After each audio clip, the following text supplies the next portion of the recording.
చేసుకోవడం జరిగింది అధ్యక్ష. మల్లారెడ్డి గారు నేనే కదా సార్. మల్లారెడ్డి అంటే మీరే కదా. ధన్యవాదాలు అధ్యక్ష. రెండు విషయాలు చెప్తా అధ్యక్ష. ఒకటి, ప్రభుత్వానికి గవర్నమెంట్కు 1100 కోట్లు లాభం వచ్చేది చెప్తా అధ్యక్ష. రెండోదేమో మా మేడ్చల్ కౌన్సిలర్లు, కార్పొరేటర్లు, సర్పంచ్ల బాధ చెప్తా అధ్యక్ష. 2 నిమిషాలు. ఒక్కటే చెప్పు. 1100 కావాలా? 1 నిమిషంలా. నువ్వు నంబర్ 1 మినిస్టర్ అన్నా, నువ్వు మా ఇన్ఛార్జ్ మంత్రివి, నీకే చెప్తున్నా, మా ఇన్ఛార్జ్ మంత్రి అని చెప్తున్నా. అదే రెండో చెప్తాను.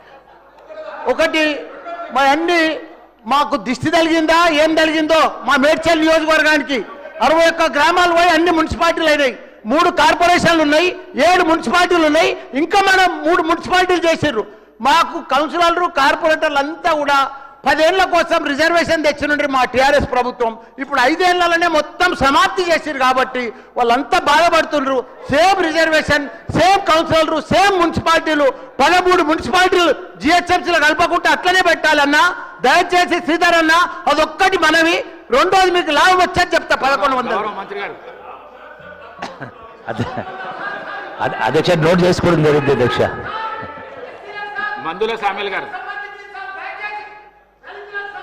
సార్ మీకు ధన్యవాదాలు సార్. మా నియోజకవర్గంలో ఓయప్ప రాగే